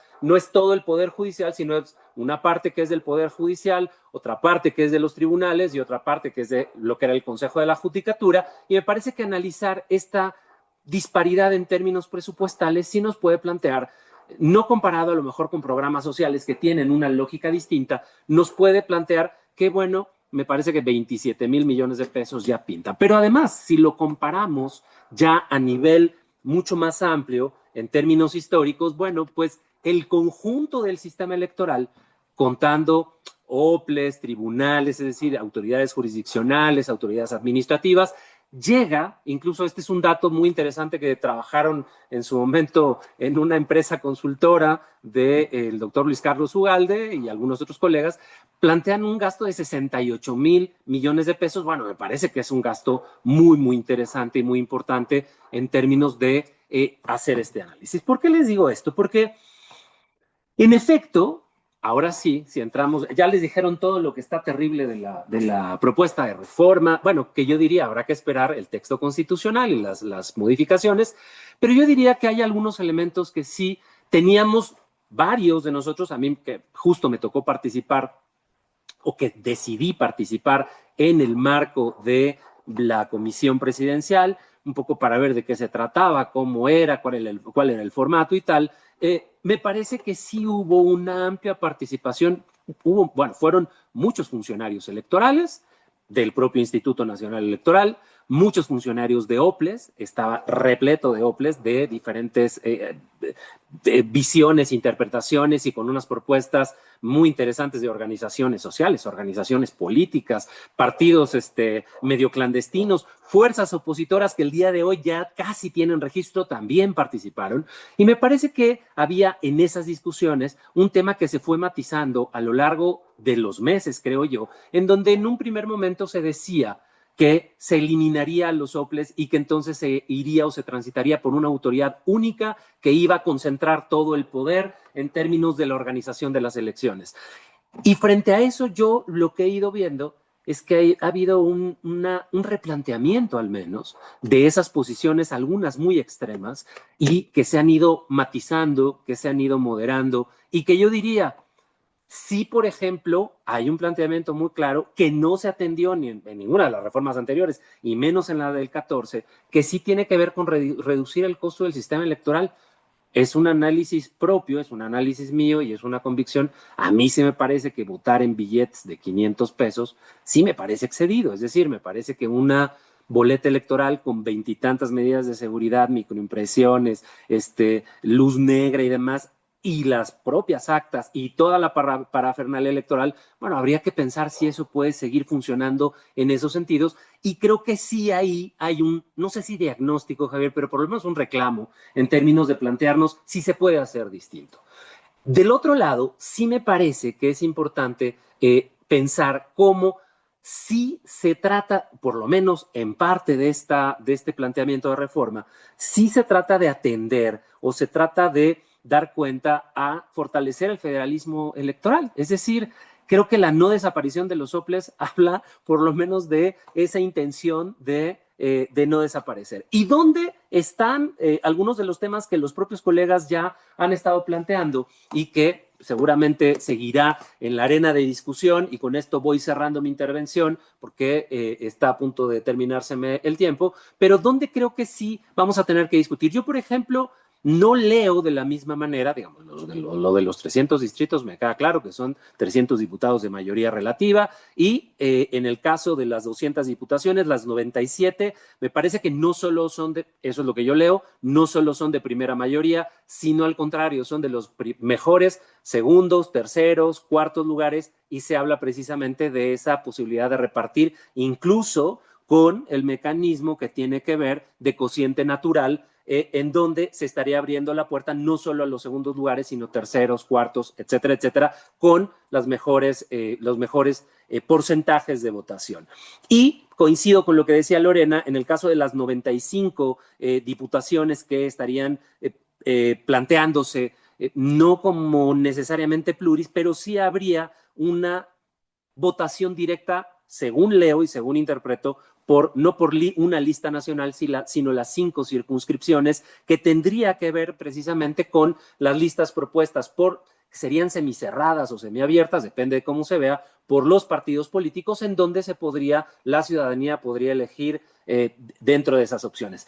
¿Eso abre otros problemas? Sí, sin duda, pero como contraparte de lo que planteaban los colegas, hay otros estudios legislativos que plantean análisis muy interesantes, y con esto voy cerrando, en donde desafortunadamente los diputados pluris o los senadores pluris se fueron convirtiendo como una especie de superasesores. Creo que Luisa Béjar y Kenvir tienen por ahí, Kenvir Puente tienen algún estudio en donde esos legisladores pluris, ya sea diputados o senadores, se fueron construyendo como superasesores y como presidentes o presidentas de ciertas comisiones, porque en efecto representan más intereses que a la población. Y ahí hay una discusión de fondo, y con esto voy cerrando. En efecto, los diputados son representantes populares y ahí hay que ver cómo se construye esa posibilidad de ingreso de minorías. Pero del otro lado, los senadores, pues ahí hay una distorsión. ¿Por qué? Porque los senadores son representantes de entidades federativas, no son representantes populares. Y yo diría, eso representa de pronto con la participación de los pluris, independientemente de lo que ahora Lorena nos explica con el tema, por supuesto, de buscar estos equilibrios de equidad o de paridad, pues evidentemente lo que de pronto ocurre es que representantes de entidades federativas que tienen que representar al Estado de México, a la Ciudad de México, a Chihuahua, a Coahuila, etcétera, etcétera, un estado podía tener 3 representantes, a lo mejor el Estado de México podría tener 3 representantes porque tenía a los de mayoría y a la primera minoría, y después podía tener otros tantos, por alguna situación de la representación proporcional, pero a lo mejor Zacatecas podía tener 5 senadores o 4 senadores, es decir, tener un número mayor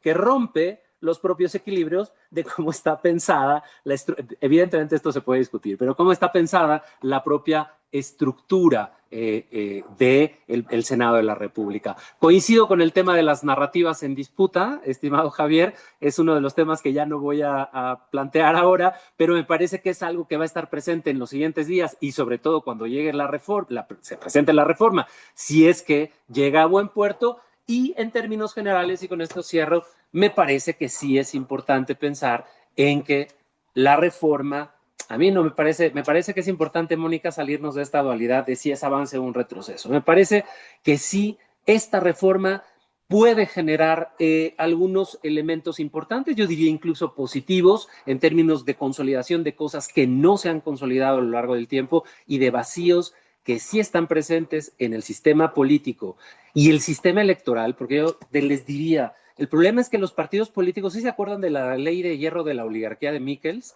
Que decía, desafortunadamente los vehículos de la democracia, que son los partidos políticos, no son democráticos y no hay demócratas ahí. ¿Cómo le hacemos para resolver eso? Y Michels decía, pues no se puede, porque toda organización tiende a consolidarse desde la oligarquía. Entonces, ¿cómo se puede controlar? Bueno, pues a lo mejor justo desde las reglas del sistema, no de partidos, sino del sistema político y el sistema electoral, en donde sí se plantean reformas profundas para fortalecer, en efecto, la eficiencia, la sostenibilidad del propio sistema electoral, como dice ahí, equilibrar estos procesos de centralización, autonomía local que son claves y entender cómo estas prioridades de profesionalización, modernización tecnológica, incorporación de las nuevas tecnologías de la información, el tema de la fiscalización que no hemos tocado, pero que plantea una bancarización de la propia fiscalización y eliminar las transacciones en efectivo, que sería un gran avance y, por supuesto, fortalecer la participación ciudadana. ¿Riesgos? Sí, sí puede haber y, de hecho, uno de los más importantes, en efecto,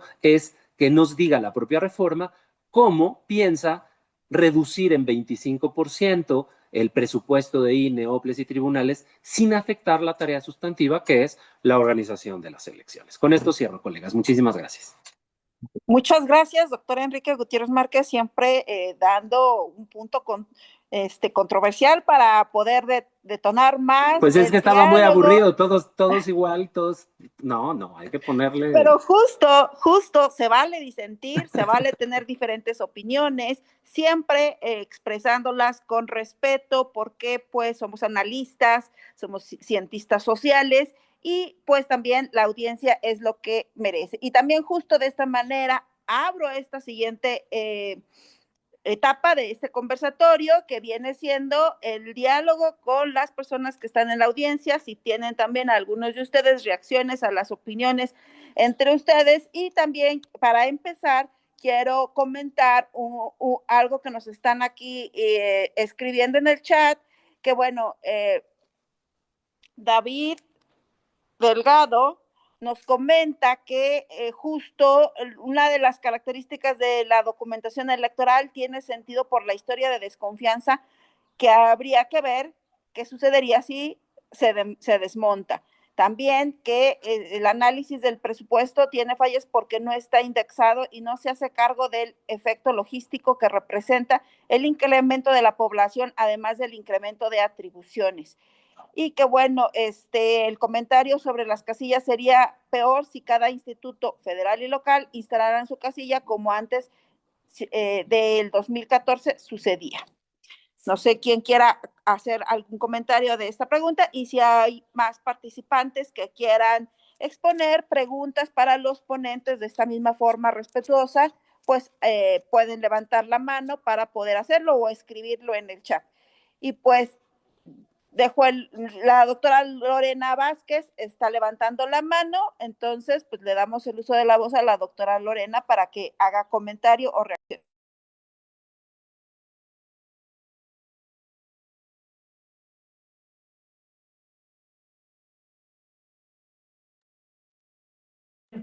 Ya abrió. Gracias. Bueno, comentar que el tema del conteo distrital que va a iniciar el día de la jornada electoral, que lo mencionó el doctor Javier Rosiles, pues me parece, bueno, esto se usa, se hace en Ciudad de México, entonces me parece que también refleja un poco, pues, esta perspectiva del Poder Ejecutivo Federal un poco chilangocéntrica, este, que bueno, eso respecto del conteo del conteo distrital. Era lo que quería comentar. Muchas gracias, doctora Lorena. También la doctora Marcela tiene levantada la mano. No sé si quiera dar alguna opinión. Muy rápido. A ver, sobre el tema del presupuesto, por supuesto que podría costarnos mucho menos, ¿no? De entrada, creo que el voto electrónico sería una extraordinaria forma de reducir los costos, pero creo que el tema de fondo es justamente como se mencionaba aquí en el chat, la desconfianza. Ahora, hay pues, instituciones que se dedican al tema del voto electrónico y que tienen blindadas todas las posibilidades, incluso que se nos puedan ocurrir hasta a los mexicanos de fraude, y que si bien pues, representaría una inversión importante, a la larga implicaría reducción no solamente por el tema de las boletas, sino por el conteo, por funcionariado de casillas y por muchísimas otras cosas, ¿no? Entonces, sí, sí podría ser más barato. Mi punto más bien iba en torno a, pues a esta narrativa de durante décadas hemos estado escuchando de lo carísimo que es nuestro sistema electoral y que hay que hacerlo más barato, y creo que más bien hay que hacerlo más eficiente. Y que hay formas, ¿no? Y que lo muy caro que es nuestro sistema electoral tiene que ver, bueno, uno con el tema del financiamiento a los partidos políticos, ¿no? Es decir, este presupuesto que le estamos asignando a la democracia también incluye el subsidio a los partidos, también incluye el padrón electoral, la credencial para votar, por supuesto el tema de que haya instituciones, una institución nacional y las instituciones locales, que yo coincido con Enrique, que no es después de la reforma de 2014 la mejor forma, pero bueno, finalmente creo que hay diversas vías para eficientarlo sin atentar contra la certeza y demás, ¿no? En segundo lugar, con el tema de las listas de primera minoría, creo que pues un poco estamos hablando en el aire porque no tenemos la versión final, pero lo que sí se estuvo discutiendo, por lo menos uno de los temas que estuvieron discutiendo era la existencia de esta doble boleta, ¿no? Yo creo que si fuéramos en una sola boleta, entonces se puede aplicar el cociente electoral simple y se mantiene la proporcionalidad. O sea, ahí no habría ningún problema. El tema es que se haga con una segunda boleta y que el mecanismo se modifique. ¿Y cuál sería la mejor forma de compensar la desproporcionalidad del sistema mayoritario con una doble boleta sin que esto implique la injerencia de los acordeones o, como yo comentaba al inicio, pues sí, si Morena es segunda fuerza en todos los estados, pues más o menos ya sabemos cómo va a quedar, en todos los distritos, perdón, más o menos sabemos cómo va a quedar la distribución. En cuanto al tema del Senado, yo también ahí coincido con Enrique. Este cuarto senador o senadora no responde a la lógica del federalismo. Sin duda, pues tiene que ver más bien con una lógica política, y creo que más que tener 4 o 5 senadores de Zacatecas o de Michoacán, más bien tenemos 5 o 7 de la Ciudad de México, ¿no? Porque bueno, en realidad, pues sí, el centralismo sigue imperando, y ya lo platicábamos Javier y yo en una presentación el lunes.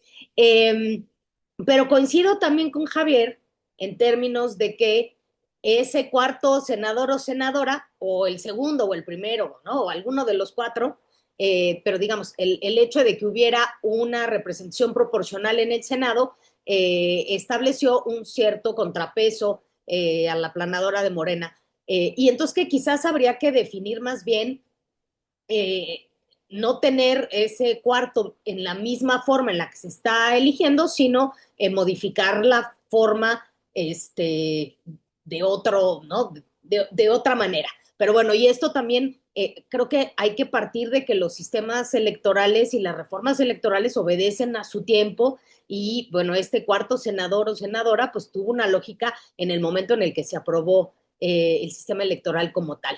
Creo que el tema de fondo, o por lo menos lo es para mí, es cómo vamos adelante con una reforma electoral en la que no se cierre la puerta al pluralismo, ¿no? O sea, finalmente en este país pasamos del sistema de partido hegemónico al predominante y luego a la alternancia, producto de las reformas electorales que hicieron que la cancha fuera pareja o más pareja. Y en este momento lo que estamos viendo es una iniciativa para volver a inclinar la cancha.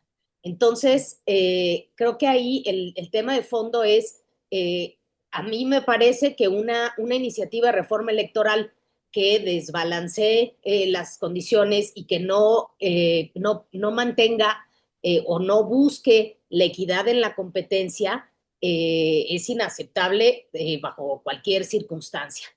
Eh, y finalmente, en términos de la narrativa, yo pensaría también un poco en las contradicciones de la narrativa actual. Estoy pensando, por ejemplo, en Pablo Gómez. O sea, Pablo Gómez ha sido diputado y senador prácticamente todas las legislaturas desde los años 80 y la gran mayoría de las veces llegó por la vía de la representación proporcional.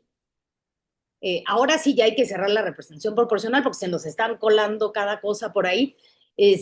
No, creo que habría que ser, o sea, un poco entender el proceso, el cómo llegamos al pluralismo como resultado de que las fuerzas políticas eran representadas en la proporción en la que tenían votación.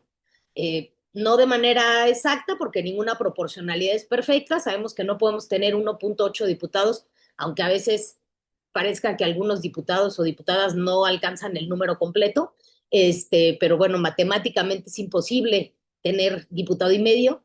Pero bueno, lo cierto es que sí responde a una lógica, a un proceso y creo que habría que buscar que las diferentes fuerzas políticas sigan estando representadas, porque por mucho que nos caigan gordos los partidos políticos, y yo ahí me pongo en la lista número 1, lo cierto es que pues, son hasta ahora la única vía de representación que tenemos, ¿no? Y creo que pues de nuevo insisto en, creo que valdría la pena reformular el tema de la vida interna de los partidos, más que achacarle todos los males al sistema electoral.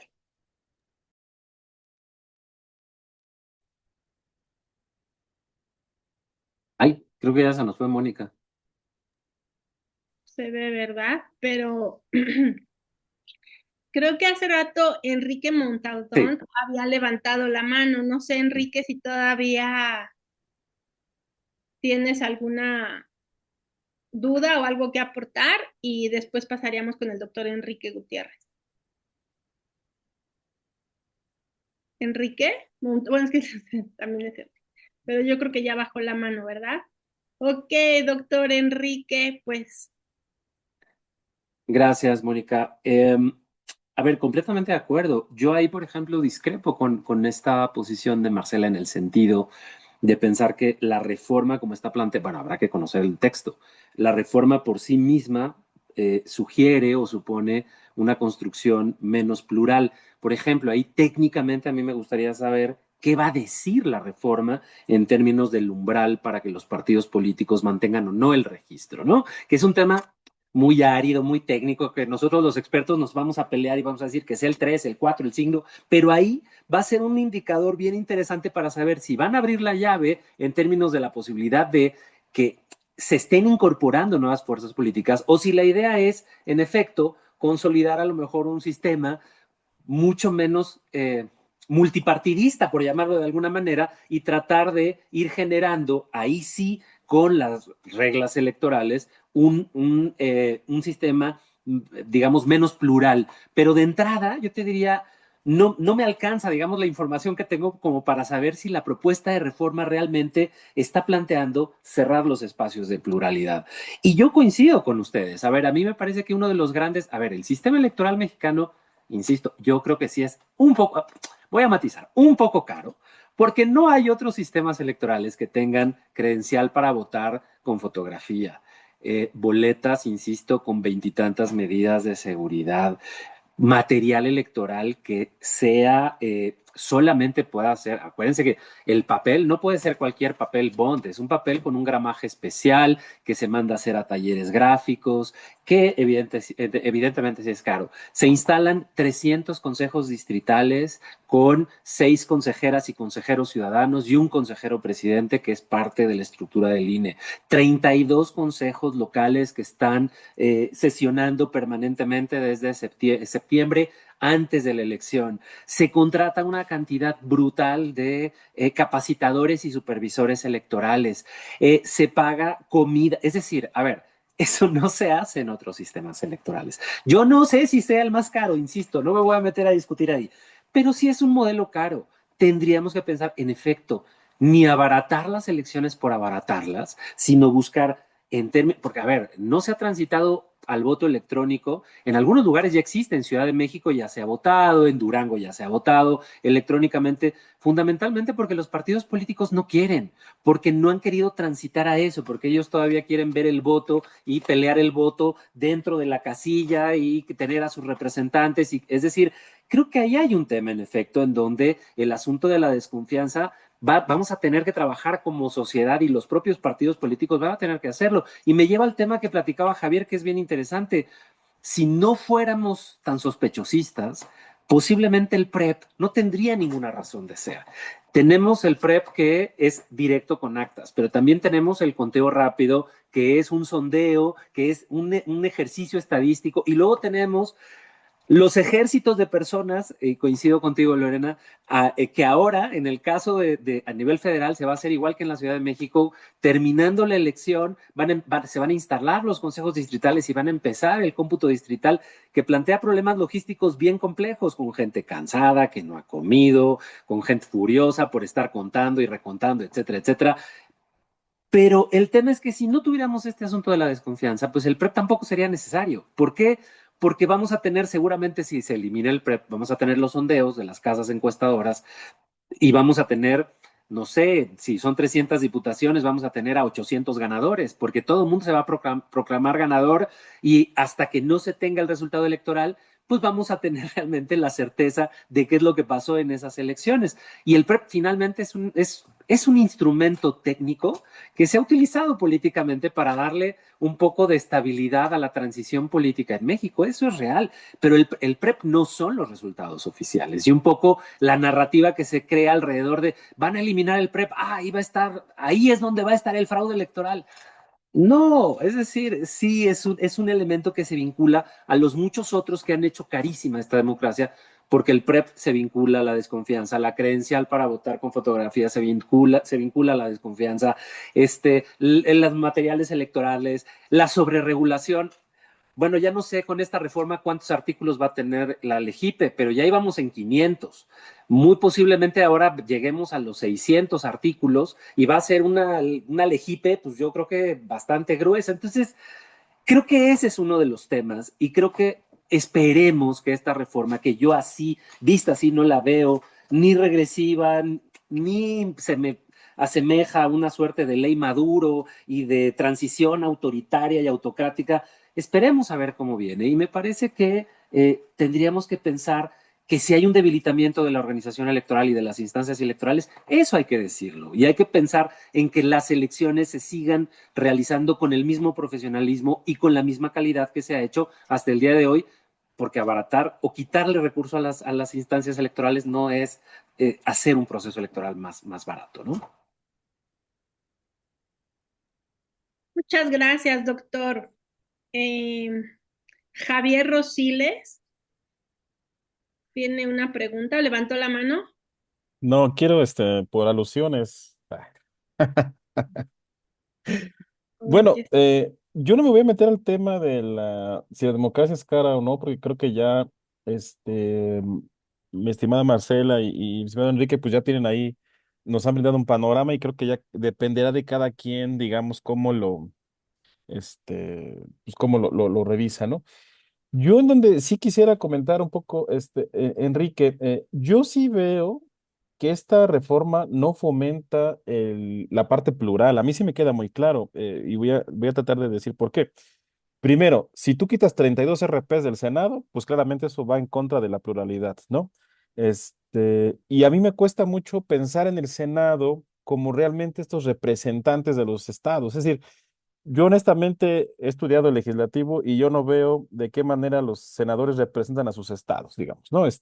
Lo que sí creo es que es una buena plataforma para convertirte en gobernador y está muy claro ese dato, digamos, ¿no? Eso está claro, pero yo lo que veo es que hay más bien intereses partidistas. Entonces, aunque sean de Colima, Zacatecas y lo que tú quieras, yo creo que ahí la lógica es claramente partidista, ¿no? Entonces, dicho eso, en esa lógica partidista, a mí sí me gustaba o me gusta que haya por lo menos 32 de RP donde hay oportunidad de que algunos partidos tengan representación, digamos, ¿no? Por lo menos para hacerle un poco ahí la vida imposible, ¿no? Entonces, ese me parece un dato. Y el otro dato, fíjate, yo creo que lo que se puede ver es que ciertamente no creo también, como dices tú, que vamos directamente a una ley madura y eso yo no lo creo, pero sí creo que se va a fomentar un sistema bipartidista. A mí eso me parece muy claro porque evidentemente no hay lo decía muy bien Marcela, no hay una lógica ya proporcional. La lógica es, bueno, si me conviene más, mejor me alío con, por ejemplo, PRI-PAN, a lo mejor, bueno, PRI-PAN ya dijeron que no, pero a lo mejor el PAN con otro partido en algún territorio le conviene aliarse, ¿no? Este, porque va a ser muy difícil, es decir, la lógica me parece a mí es aspirar a ser el mejor segundo lugar, ¿no? Y esa aspiración sí va a cambiar, me parece a mí la lógica, y lo que vamos a tener al final, yo sí creo, es un sistema más bien bipartidista, que ojo, no necesariamente se tendrá que conformar con dos partidos, a lo mejor sí con dos coaliciones, ¿no? Pero yo sí creo que va en contra de la pluralidad.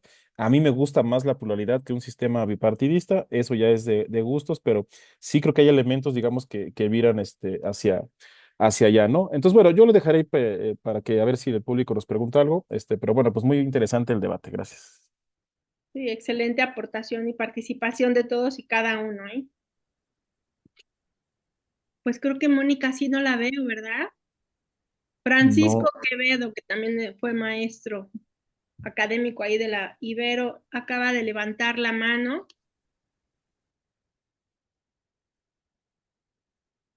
Y también no sé cómo ven si tienen algo que hacer, a qué hora ponemos un límite de tiempo. No queremos aprovecharnos de su agenda. A las 7:15 a lo mejor, 7:20, damos. ¿Y es 7:15? ¿Les parece bien? ¿O tienen ustedes? Sí, bueno, yo sí puedo, un ratito más. Ah, ok, adelante, gracias No sé si entonces. los colegas pueden. Sí, igual, adelante, adelante. De mi Ah, parte. perfecto, muchas gracias. Eh, Paco Quevedo, Sí, mira, mi pregunta es, yo creo que todavía no está muy claro lo de la fiscalización, pero sí me gustaría que tuviéramos después otra sesión, porque yo creo que el tema de fiscalización va a ser un tema muy importante, que quedan todavía muchas lagunas en el sentido de muchos aspectos, no solo en el manejo presupuestal o en el manejo que de por sí es un tema muy, muy complicado, y más los que veo que muchos de los que están ahí, de los que hoy nos acompañaron, son personas que han estado en procesos electorales y saben que precisamente, pues, lo complejo que es precisamente demostrar el presupuesto de gastos en el caso electoral. Pero sí en otros temas que de alguna manera son importantes, la fiscalización creo que se debe profundizar en muchos aspectos porque no se está viendo todavía cómo va a estar todo el mecanismo en sí mismo de fiscalización. Eso es lo que yo vi en lo que sacaron, a reserva de que yo esté equivocado. Me gustaría oír su opinión.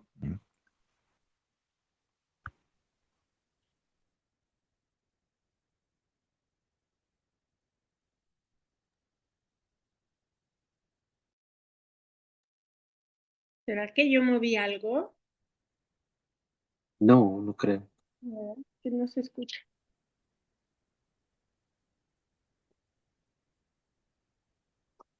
Sí, Sí, esa es mi pregunta, ¿no? ya Sobre terminó, la concluyó. fiscalización. Sí, Ajá. sí, ahí concluyo. Ok, ¿alguien gusta comentar algo sobre lo que él preguntó o comentó? ¿De ustedes, de los panelistas? Sí, Pues a yo, ver, ajá, Javier. yo rápido, pues desde luego Francisco tiene toda la razón. Eso sí está muy complejo de analizar. Es decir, en el documento que presentó la presidenta, que por cierto son unas diapositivas, ¿no? Pues solamente es un documento, digamos, enumerativo, ¿no? Un poco lo que hemos analizado aquí, pues es a partir de lo que podemos intuir, ¿no? Y algunas cosas que me parece que son más claras, pero el tema de fiscalización sí está muy complejo y habrá que esperar. Yo lo que sí creo es que ahí va a estar interesante y coincido con Francisco. Por ejemplo, una cosa que sí se pone en la diapositiva, es que se van a prohibir el uso de bots en campañas, ¿no? Yo no sé por qué esta necedad muy mexicana, ¿no? De regularlo todo, ¿no? Uno que es consumidor de redes sociales, ¿no? A mí me encantan las redes sociales y aquí creo que los colegas también. Me cuesta muchísimo ver cómo le van a hacer para meterse y regular las redes sociales, ¿no? O sea, yo pienso que ahí es un mundo aparte, y pues no es que esté bien, digamos, y hay cosas que a lo mejor estaría bien que no existieran en redes sociales, pero yo veo muy complicado, ¿no? Y pongo el ejemplo que acaba de ocurrir, ¿no? El tema de lo que acaba de ocurrir con el asesinato o abatimiento, para usar el término que usa el ejército, ¿no? Me parece que nos demuestra mucho cómo se puede hacer propaganda, ¿no?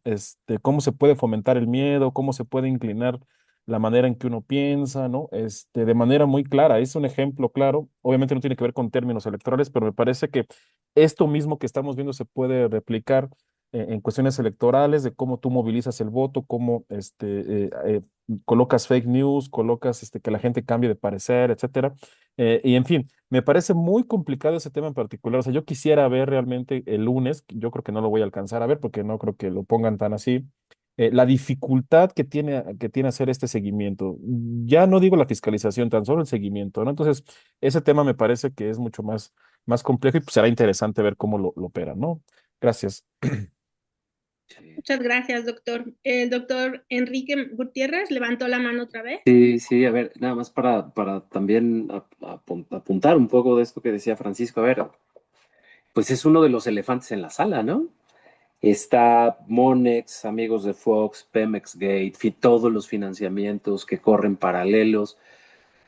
Y que uno de los problemas importantes es que pues no es solo del ámbito electoral, sino que tiene que ver con procesos de evasión y elusión fiscales que se dan en otros ámbitos y que además se reproducen en el tema electoral, y habrá que ver cómo van a tratar de resolver ese, que es un tema complicadísimo y que tiene que ver, sí, a ver, una de las cosas, de las pequeñas cosas que pusieron ahí es la bancarización, es decir, evitar que haya transacciones en efectivo.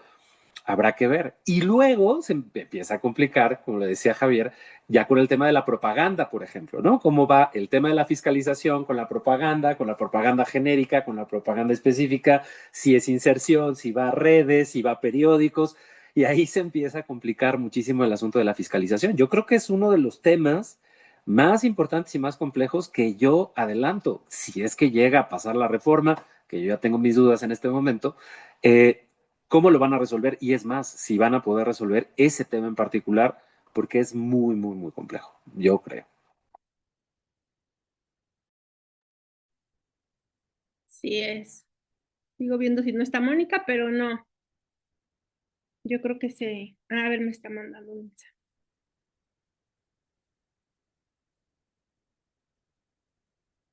Sí, que se le fue la señal de internet. Pide una disculpa. Maestro Plancarte, ¿le gustaría aportar algo a esta brillante conversación? Con mucho gusto, Presidenta Mónica Martínez. Fui comisionado federal de la Comisión Federal Electoral en 1987 y 88. Viví los grandes cambios en el 96. Mi mensaje para las nuevas generaciones, para todos ustedes, les invito a hacer un gran esfuerzo por mantener la autonomía del INE, la pluralidad, el respeto al voto. Ese es mi mensaje para ustedes. Hacer todo el mayor esfuerzo para mantener la autonomía del INE y la pluralidad. Vaya tarea, pero es de ustedes. Hasta ahí mi comentario. Muchas gracias, maestro Plancarte. Y ya regresó Mónica Macías Güell. Una disculpa, tuve problemas técnicos de conexión en mi red. Suele suceder en este tipo de eventos. Una disculpa a todas y a todos. Y pues por mi parte, no me queda más que agradecer la oportunidad que a través del Colegio de Ciencias Políticas y Administración Pública Autónomo de México me permiten dar esta aportación con la organización de este conversatorio y también con la alianza de la Universidad Iberoamericana y de la AMECIP, la Asociación Mexicana de Ciencias Políticas, que como siempre estamos interesados en coadyuvar en el análisis político de los temas que acontecen en nuestro país. Y por supuesto agradecer a Mónica Martínez, la presidenta del colegio, a Paco Plancarte, a todos los asistentes y sobre todo a los ponentes que nos acompañan en esta discusión y que como siempre están siempre dispuestos a dialogar con nosotros, a hacer las reflexiones pertinentes. Muchas gracias. Muchas gracias. Pues si alguien no tiene algo más que decir, yo a nombre del Colegio de Ciencias Políticas y Administración Pública Autónomo de México, en mi carácter de presidenta, quiero expresarles mis más sinceros reconocimiento a cada uno de ustedes, a la doctora Marcela Ávila Eggleton, a la maestra Lorena, perdón el nombre, a la maestra Lorena Vázquez Correa. En la galería, al doctor Enrique Gutiérrez y al doctor Javier Rosiles. La verdad que estoy recibiendo los mensajes en el chat del colegio. Brillante exposición. Se disculpan algunos que tuvieron que salirse ya por cuestiones de trabajo o tienen otras actividades, pero, o sea, incluso están pidiendo la presentación si se puede compartir. No sé si tengamos el honor de poderlo tener. Así, gracias, doctora Lorena Vázquez. Y bueno, sus aportaciones, el análisis, la reflexión han enriquecido de manera sustantiva este diálogo plural, que sí está bien que haya diferentes puntos de vista, porque pues finalmente así somos, ¿no? La sociedad es así, y era la intención de abrir este conversatorio plural para poder seguir construyendo, pues, es la democracia en México, ¿no? Agradezco profundamente a todas y todos los que se pudieron conectar por por su presencia, el interés que mostraron y por supuesto a la Universidad Iberoamericana. Sí, yo creo que fue como no tenía de momento la presentación. Por supuesto que sé que el doctor Roger, a quien quiero y aprecio mucho, que nos apoyó en la difusión de este conversatorio, por supuesto con la pues liderada ahí en la Comisión de Participación Ciudadana de Mónica Macías. O sea, Roger, sí, no sé por qué, sé que él es el actual director del departamento. Y sí, hay una disculpa por esa barrida. También a Jorge, que nos apoyó de manera técnica. Una vez más, gracias a todas y todos por ser parte de este ejercicio y reflexión de análisis plural de la reforma político-electoral en México 2026. Les tengo unos reconocimientos a nombre del colegio. Se los comparto mejor de manera privada acá por el chat. Yo lo quería aquí publicar, pero les digo que yo no soy mucho de la tecnología. De cualquier manera, el reconocimiento es verbal. Muchas, muchas gracias. Están invitados al colegio si gustan pertenecer. Se están terminando de formar las comisiones. Y bueno, ahí estaremos por si les interesa. Son todos bienvenidos. Ahorita, bueno, básicamente estamos ahí también en un chat. Cuando yo tomé la presidencia, éramos como 60 miembros. Hoy por hoy somos más de 120. Y ya con las comisiones, pues está tomando más forma. Ya va a ser un colegio de opinión de gente pensante como todos los que están aquí. Más que un chat, pero son bienvenidos. Muchas gracias, bonita tarde, excelente. Muchas gracias a todos y a todas. Buenas tardes. Hasta luego, Un abrazo, gracias. seguimos en contacto. Gracias. Muchas gracias a todas y Gracias, todos. gracias. Gracias. Hasta luego. Gracias.